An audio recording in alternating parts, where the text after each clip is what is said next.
नाज़रीन गिरामी अस्सलामु अलैकुम वरहमतुल्लाहि वबरकातुहू। सीधी बात के सलाम बेंगलुरु प्रोग्राम में आप लोगों का इस्तकबाल है।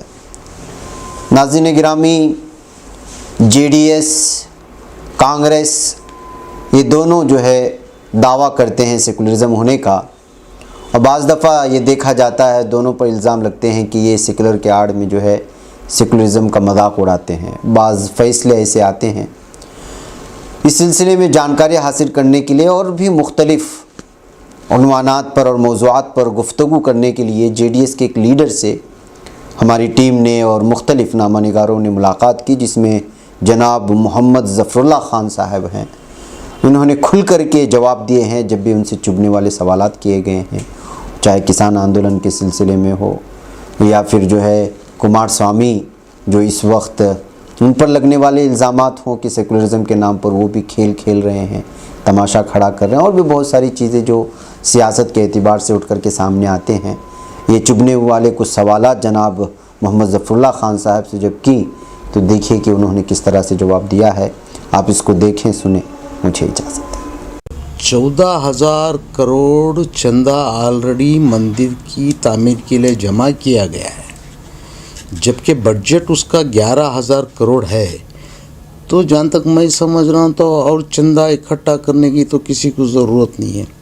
और रही बात चंदा, इंसान अपनी खुशी से, अपनी इनकम से एक हिस्सा अपनी भलाई बहबूदी के हिसाब से जो भी उसके ख्यालात रहते हैं उस हिसाब से चंदा दिया जाता है। ये बाय फोर्स जो चंदा वसूल किया जा रहा है, ये एक सिर्फ इनका एक फार्मूला है कि इसमें पहचान की जाए कि इसमें हम मज़हब कौन है, गैर मज़हब कौन है, ताकि आने वाले दिनों में किसी भी तरीके की साजिश को अंजाम देने के लिए ये लोग ने एक प्लान के तहत चल रहे हैं। तो इसके ताल्लुक़ से जो कुमारस्वामी जी ने कहा है, ये सच ही कहा है कि मज़हब को सियासत का रंग दे के या सियासत का रंग दे के मज़हब का इस्तेमाल करना, ये दोनों गलत बातें हैं। और मैं उससे इत्तेफाक रखता हूँ। कुमारस्वामी जी श्रीमान देवेगौड़ा जी के सपूत होने के नाते खून का असर तो रंग लाएगा ही। अब लोग अफवाहें भले किसी भी तरीके के उड़ाए कि इनसे हाथ मिला उनसे हाथ मिला, वो सारे मजबूरियाँ हो सकते, सियासी मजबूरी हो सकती है, लेकिन जहनीत वो फ़िरक़ावाराना या तासुब रखने वाला इस तरीके की जहनीत तो कुमारस्वामी की भी नहीं है, जहाँ तक मैं समझ रहा हूँ। उन्होंने जो कुछ स्टेटमेंट दिया है, जो जायज़ है वही स्टेटमेंट सही है, और मैं उससे इत्तेफाक रखता हूँ।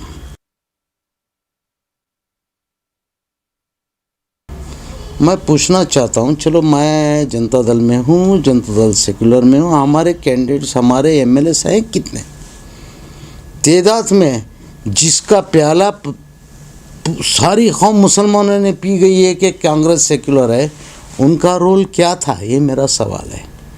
हम एक कम तादाद की जमात जनता दल मजबूर थी, जबकि बड़ी जमात ने हथियार डाल दिया था वहाँ पे। उन लोगों ने ऑलरेडी कंप्रोमाइज़ कर चुके थे। हाउस छोड़ने का उन्होंने जब फैसला कर लिया तो हमारे चिल्लाने से कौन सा फ़र्क पड़ने वाला है। तो हमारी जमात ने, हमारी पार्टी जनता दल ने से खामोशी इख्तियार की। इसका मतलब ये नहीं कि हमने उनकी मदद की थी। ये गलत मैसेज अवाम में पहुँचा गया है।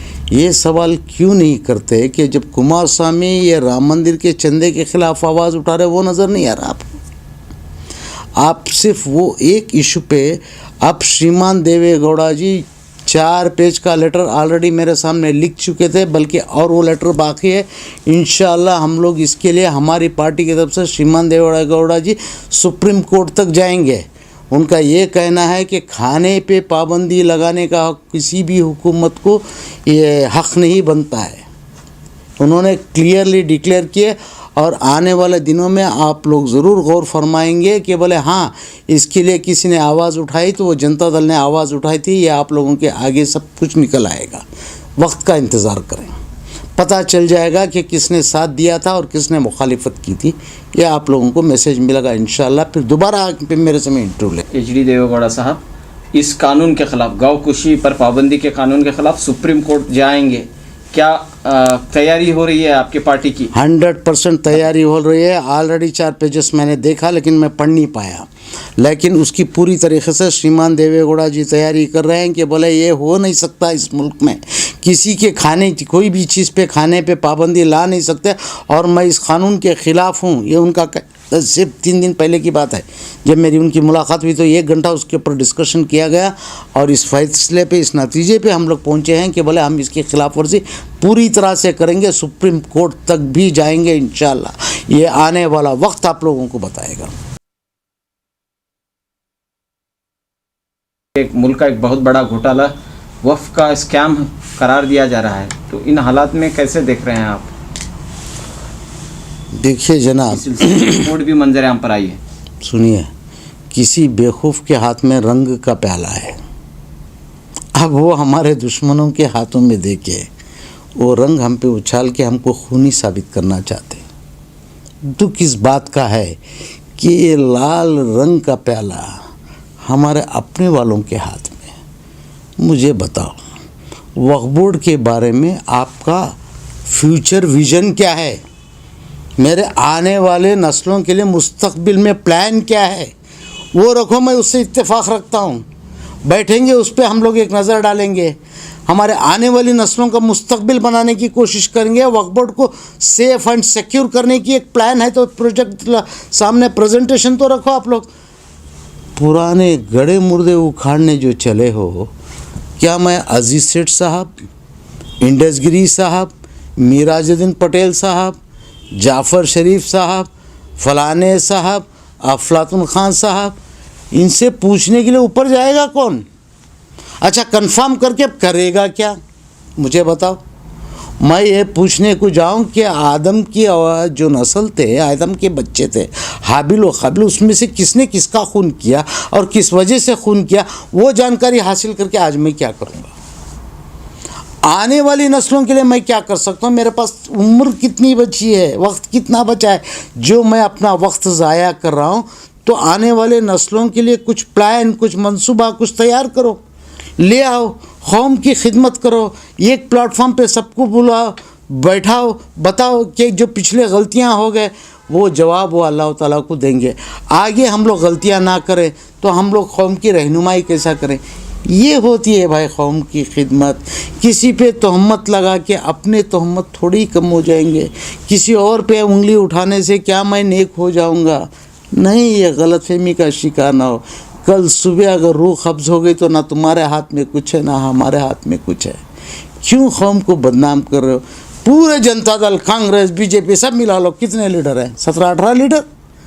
अरे एक दूसरे के सब कपड़े उतारने लगेंगे, एक दूसरे को सब नंगा करने लगेंगे।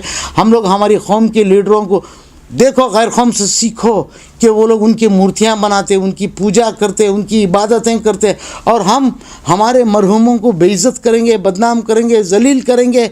ये मैसेज दे रहे हो मेरे आने वाले नस्लों को? शेम, शेम है, मेरी मज़हब पे इस लोगों पे शेम है जो मेरे मरहूम बुज़ुर्गों के ऊपर तहमत लगा के अपनी ज़िंदगी का वक्त ज़ाया कर रहे और आने वाले नस्लों के दिलों में इस कौम की खिदमत करने से नफ़रत पैदा कर रहे हैं ऐसे लोग। मैं इनके साथ मैं इत्तेफाक नहीं रखता। यानी कि आपका कहना है कि जो बदगुमानी हुई, घोटाला हुआ, स्कैम हुआ है, उस पर खामोश रहना चाहिए? भाई जो ख़त्म हो गया, राख में क्या ढूंढना चाह रहे हो आप लोग? जल गया, ख़त्म हो गया, राख हो गया, अब राख से क्या निकालोगे आप? भाई नया आशियाना बनाने की कोशिश करो आने वाली नस्लों के लिए। जले हुए आशियाने की राख को ढूंढ के उसमें से क्या निकालना चाह रहे हो? क्यों अपनी ज़िंदगी का वक्त ज़ाया कर रहे हो? जो हो गया वो हो गया।